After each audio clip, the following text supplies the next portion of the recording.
Kevin Schlichter, I lead the hardware engineering team over at Hive. I'm Paul Mcleod. I'm on the storage team at Supermicro, and I don't believe that we were represented in the slides, but we're basically introducing 1U solutions, 16 bay, and 12. Oh, I missed your presentation. You were there. Great. Thank you. So I'm Gerard Connoly. I'm Director of Business Development for Hacktron. You might have seen the original Ember box that Seagate gave to some of the developers. So this will be something that Hacktron developed. And then in turn, we've been working with Hive on a OCP. I'm getting a little bit dyslexic here. But the Open Compute platform, we have another variant there with 20 drives. So that'll be coming out, and we'll talk about it a little bit more.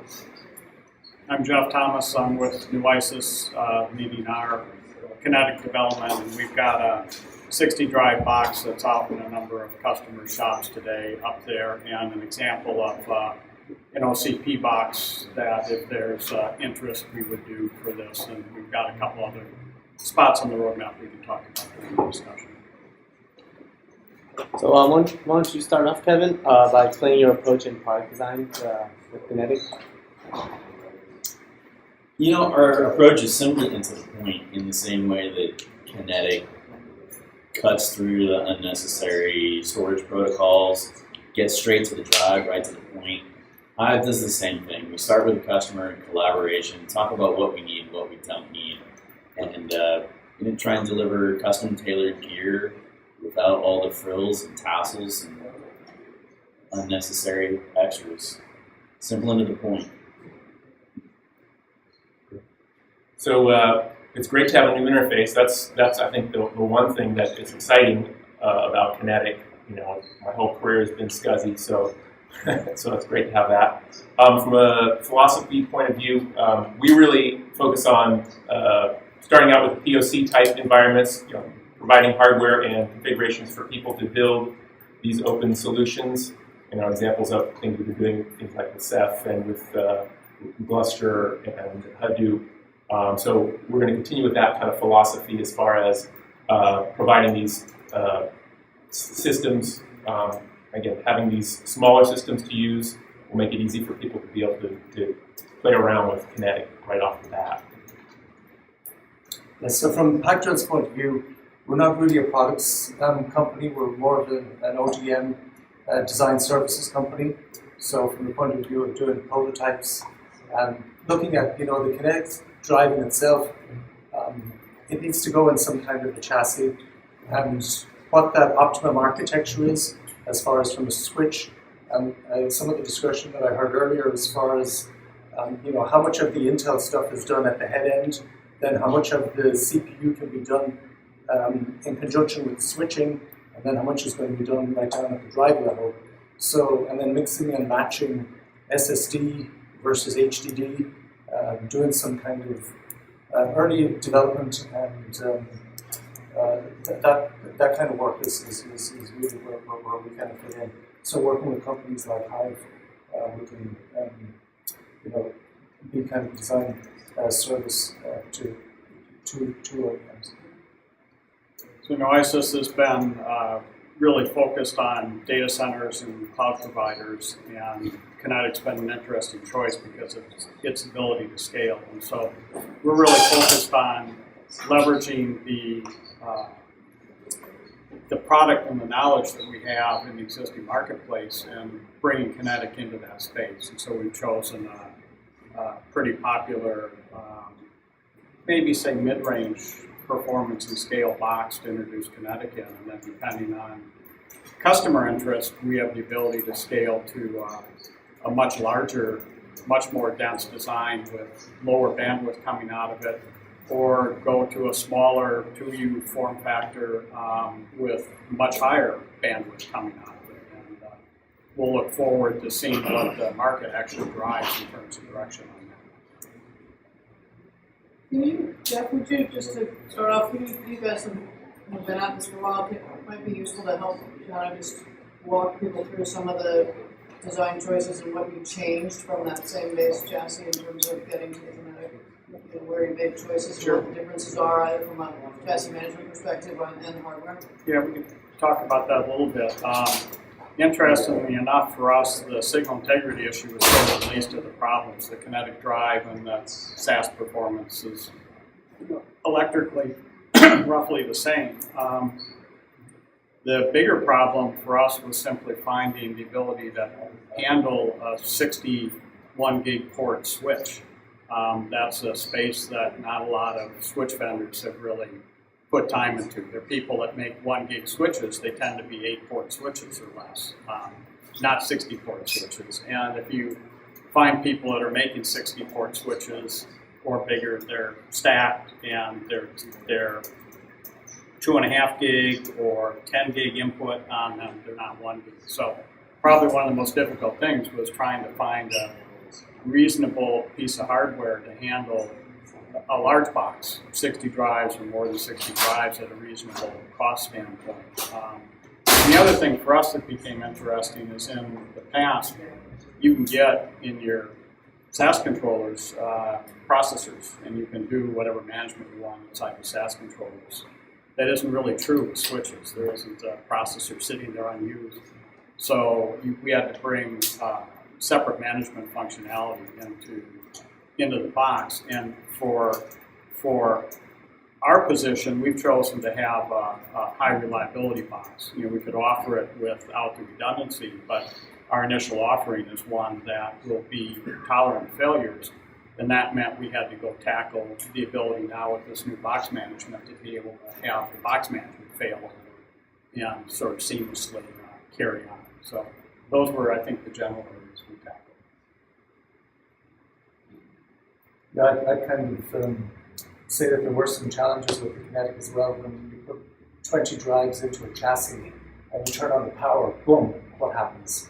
So having logical power sequencing, building some intelligence requires a kind of a newer level of management in the chassis. So we actually put the same processor that they're using on the Kinetic drive in with the switch. So there's a synergy between how the drives power up, and then there's also some failover. There's a duplicate switch that you've got another way to access the drive if your primary switch fails. So there are some unique challenges around this architecture when you start looking at it. It's not just taking a whole bunch of Kinetic drives and putting them into Ethernet sockets all around the world. There is a complexity around the management and the switching that is still evolving, and we have a very, very close relationship actually with Marvell. So the box that we developed in conjunction with Hive uses a lot of Marvell technology on the switching side as well.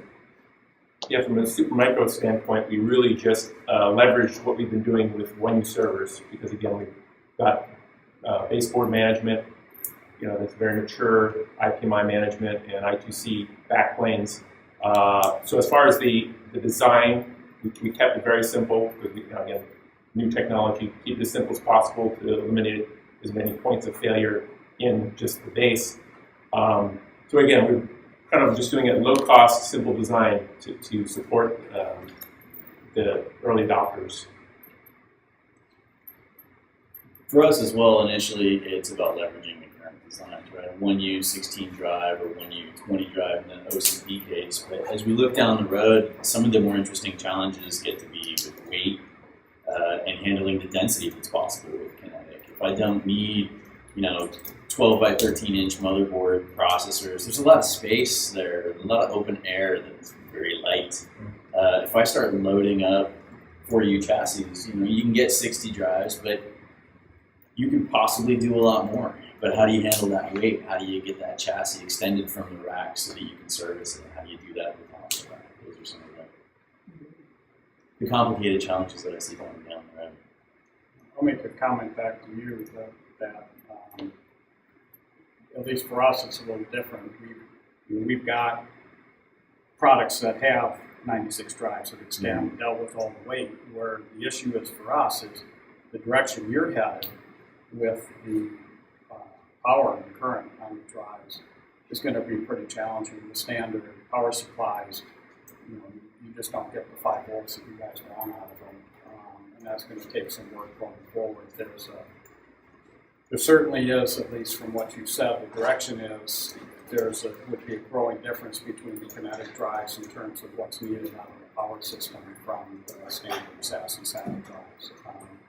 And I just encourage you guys to look at that as carefully as you can. The closer you can keep them, the better off you're going to be. Yeah, so I think that's it is something we all need to focus on. I think that one observation is that's one of the critical things that's gone into the initial kinetic drive and the right sizing of that incremental processor in the drive. Right, as soon as you add a bunch more there to another program drive or whatever, suddenly that problem goes exponential. Right, so the initial that's one of drives the challenges. The initial drives look pretty good. Yeah. I mean, we can hardly tell the difference Right. between the SAS drive and the initial drives. Well, and that was the design objective, right? But that's as people start to have conversations about pulling the drive and everything else, then you start to run into whoa, what does that do at system level, right?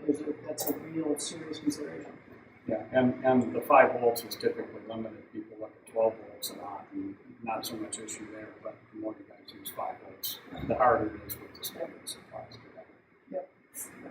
Another thing I think that kind of ties in with what Jim was saying, the idea before where you had a big old Intel processor, or several of them, and you're typically building a rack that maybe was designed for NAS drives, or NAS kind of storage.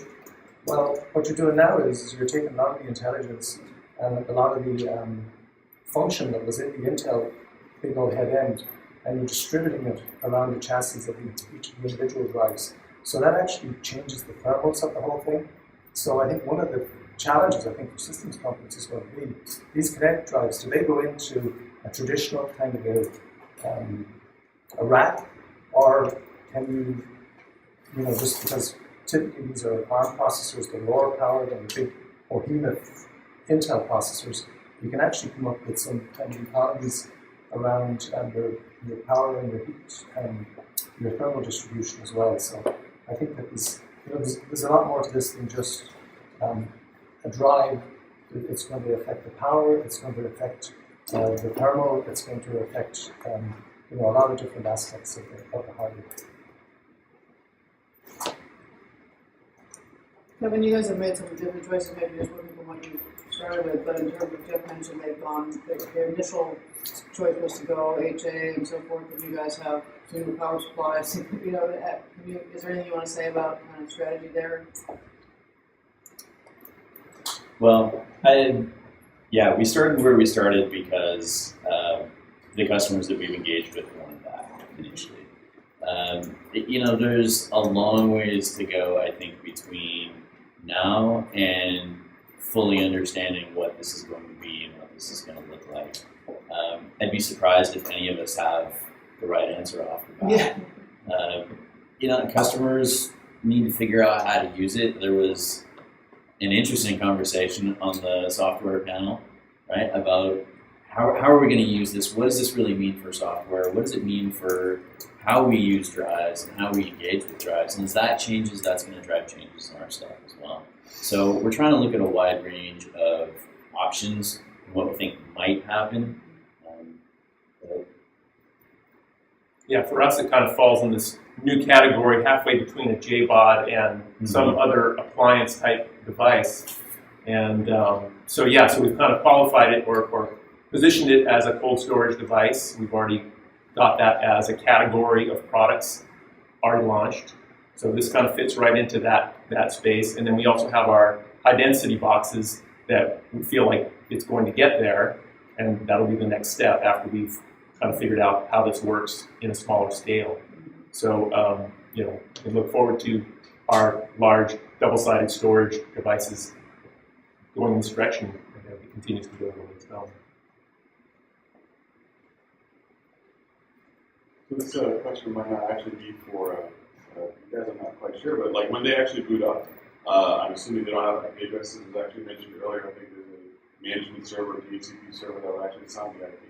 So I guess I'm trying to kind of picture how all that would work in a lot of the data centers that I've worked with in the past.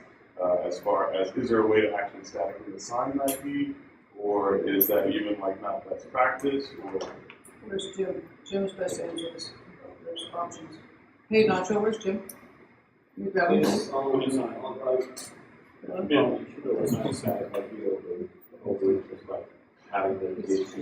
there's well, sure, yeah, the reference. Right, but then that's still actually having the DHCP call go so on. Jim will walk you through how this works in a couple of different customer environments. The question is, if drives come up, you plug them in, DHCP, static IP addresses, what are the options, what are the paths here? Okay, the two paths. Some customers want to, any piece of equipment in the data center, they want to have the MAC address and a static IP address in their DHCP server. So that when the machine comes up, it DHCP requests, it gets the same IP address every single time. That stops rogues from coming up in the data center. Okay, that's one way. Another way is you can pre-configure the drive with static address. Okay, so I guess then is that through the actual system, the chassis or whatever, or is that like something you'd have to boot it up and then I'll be honest with you. Yeah. No customer has asked for that yet. Okay. Okay, but we did have one customer demand the MAC addresses before they would bring the drives online. Okay, and are those actually visible from the system point of view? They're printed on the label. Oh, that works too. Well, actually, I don't even know if it's barcoded, but it's printed on the label. I think one of the things we're probably going to do is have to give customers a way of getting to that easier and quicker. And the license boxes that we have, we have address of all the drives. Oh, there is. Okay. So you can set up that. One of the other challenges that the hardware vendors have to do is the following. When a drive comes up and gets an IP address, we at the system level don't know where the drive is. We know what subnet it's on. We probably know what series of chassis it might be on. We probably know what rack it's in, but we don't know the slot. Everything that these vendors have to do is to be able to turn around and say, with some out-of-band protocol, maybe it might be over Ethernet, it might be over something else. Basically say, I'm sorry, give me your configuration, tell me the MAC addresses of all the devices and what slot they're in. So if the customer wants, I think some of your systems have lights that turn on. Your system has lights that turn on when next to a drive. So you can control and say, okay, drive foo, turn it red light goes on. You unplug the device and you roll it out and the red light's out. So it's not just the drive, light on the front of the box, so you can identify the box, and light on the drive, so you can do it. So there is a non-trivial amount of work thinking about how you really want to service these boxes and how you want to report failures, how you want to get failure information back into the box. We did discuss one thing with Jim, and I don't know if we'll get there. I'm at least waiting to see, are there customers who want the IP address associated with the box? Right, so not necessarily with the MAC address from the drive, but whatever drive I put in this box, I want the IP address to be here. If there's need for that, we'll support that in our firmware. So in other words, like you would actually kind of say, this chassis would have this particular range of IPs. Yeah, and just assign it to the drive. Because I guess that would kind of help in a way with clustering also, because if you were saying that clustering is a very dynamic kind of thing that you can do whatever you want. But if you wanted like every disk or in a particular chassis to be, clustered into a particular logical unit. I don't know if there will be the need. I guess my point is that we can be flexible on how we adapt as new use cases come up and new demands are met. We've already started trying to think about what would be needed, and we can come and address those cases if they come up. That the box-related IP address being one that we can think of that could possibly come up. one of the other items the drives have is a worldwide unique serial number that's available through the Ethernet protocol.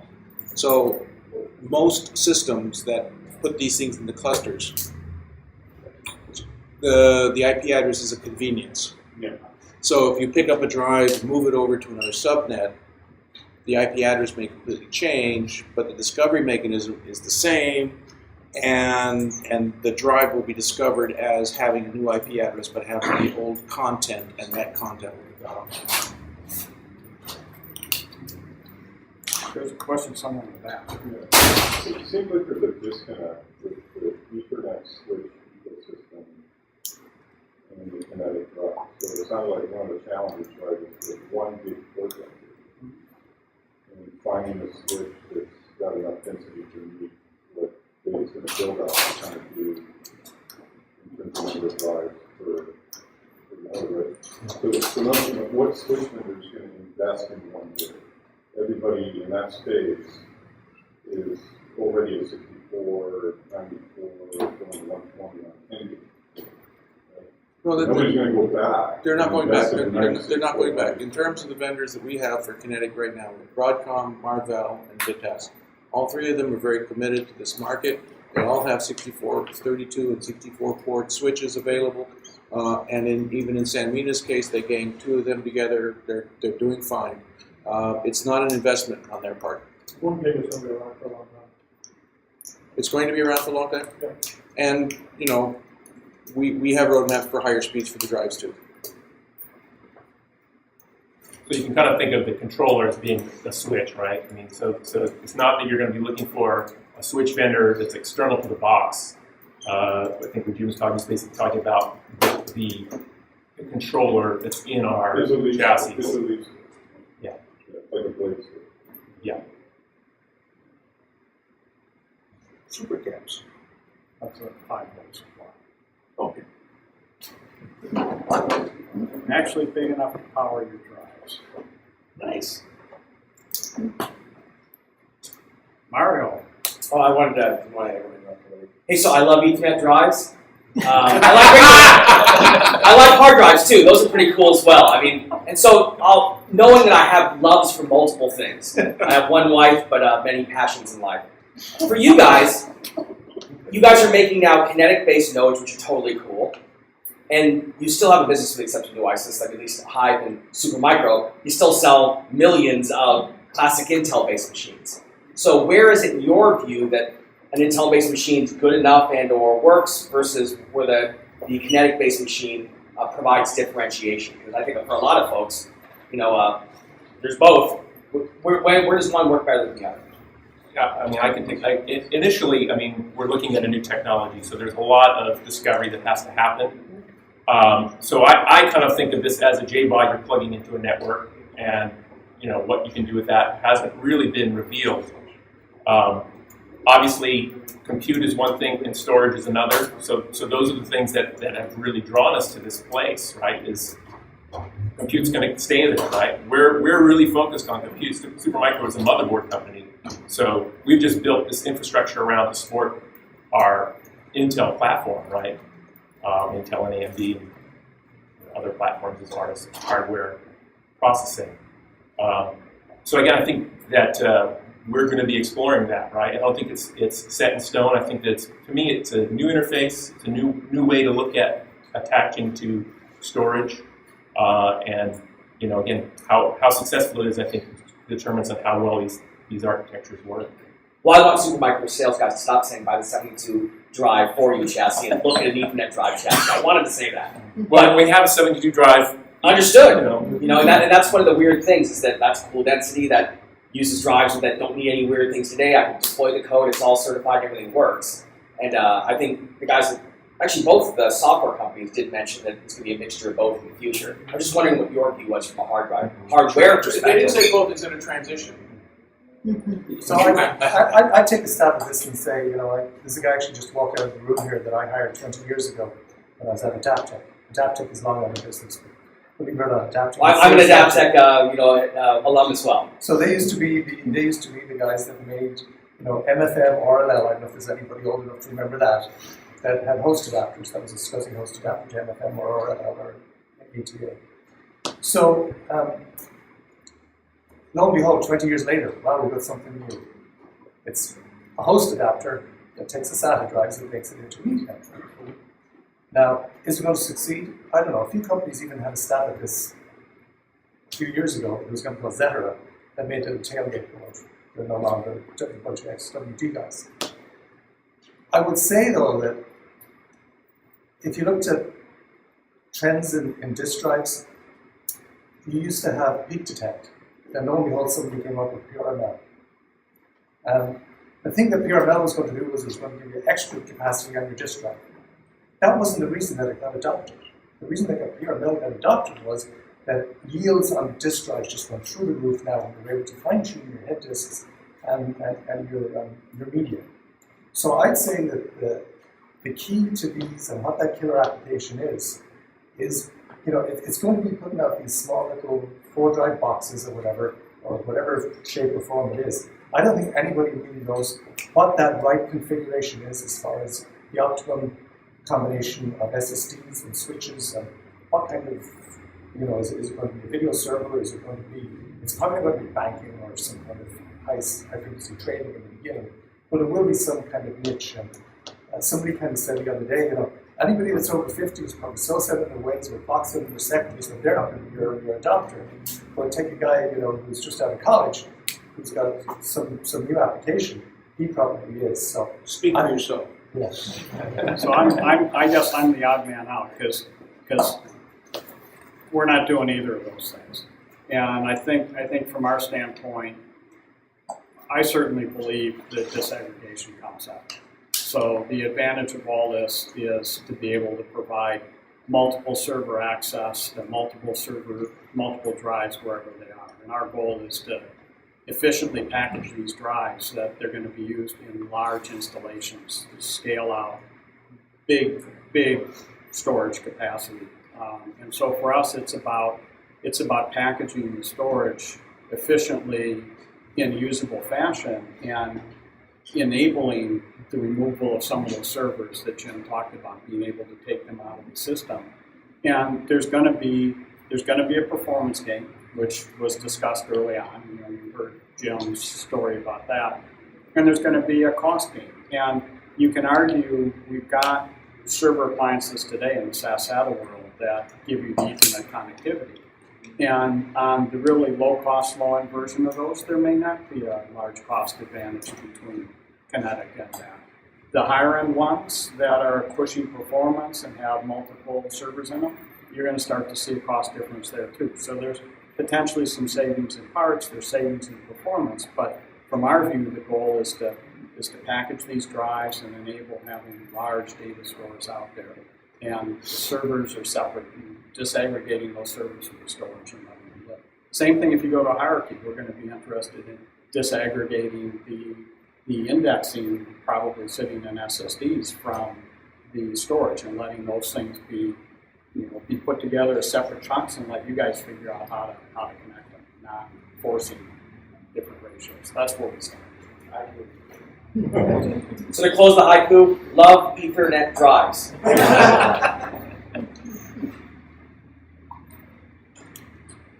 other questions? I imagine you work with all communicate with the drive using S4C. We do. Yeah. I guess the next question is for Alan or Jim. You plan to open source the S4C message format? Yeah. Yes. Yes. Okay. Jim and I had that discussion earlier this Yes, afternoon. we want to make at least a minimum command set. And part of that isn't just between vendors here. Part of it is, from my standpoint, I want an open source I2C spec. If they're going to be more than just Seagate making kinetic drives, I don't want multiple. I want some core subset that's common. Nobody else can do it. Yeah, the But question. You know what? I'm happy to hear that I2C is a consensus among the box vendors. And you need, I think from my standpoint, you need, it's fine to do many things in band, but they're going to be customers who want an out-of-band method where they have a management path that's separate from the data path for security reasons. And just needs to be there. Okay, I think there's no more So I question. have one more thing since we're having a little fun. Mario, just have one more little thing I thought we should end on. It might be caching. We'll have to see how this goes. If everybody can hear it from my cell phone. Add 3G here in San Francisco. Okay. Mingle amongst yourselves. I don't see it. No! Greetings, everyone, and welcome to today's Swissnet webcast, where we are welcoming special guests. I love Ethernet drives. I told you this. Coming in super exciting technology announcements and a lot of questions that we've been getting here at the Swissnet. So, Just for fun. I totally embrace it. Hey, I am a big fan. And one of the cool things that this is not my show, but I will say that in general, there's a lot of excitement here. I think the last question I have for you guys is, somebody got excited at your companies because they saw some run rate opportunity for these sort of things. Maybe we can close the hardware piece on that, because I'll agree, you take Ethernet next to drive and people just get stimulated. It's hard to explain why. Maybe in your own words, what stimulated you and your companies to really design a box for this? Well, I mean, again, I think that's the thing, a new interface, and I think from a standpoint of talking to developers, there are storage people, then there are like OpenStack developers, and they tend to not, they're talking different languages. And I think this offers an opportunity for those developers to work with the drives the way that they would like to be working with the drives. So I think that's one of the things that really kind of got us thinking this is an opportunity, because it's the way that the young developers are thinking, rather than the guys who have been dragging SCSI around for 20 years and say, no, it works this way, and we're doing it this way. And so I think that's the exciting part from our perspective. In my case, we still are looking at even more general disaggregation of the compute nodes, and this seemed like a pretty good fit if you're going to get an Ethernet fabric to build your rack scale compute nodes around. Having drives that talk Ethernet native solves a big problem in terms of high-end storage in that fabric. So, in addition to just the new opportunity, it looked like a good direction to go for other future products. We're excited for our development for the same reasons you said, right? I don't know why people get excited. I don't know where the rocket's going to go. If I did, I probably would have done a little better betting on startups, and I wouldn't be here with you on the but it is exciting, and the rocket is going somewhere, and that's why we're here, is we want to be right on top. Yeah, so I would just close by saying thank everybody for coming, and we too, the jesting aside with Mario, and we appreciate having everybody in the room. I am thrilled that there is now a conversation happening about Ethernet drives. Yeah, for sure. Right? I mean, that's what we want to have happen, and so to the extent that this helped that happen, we thank you all. Thank you. Go for it!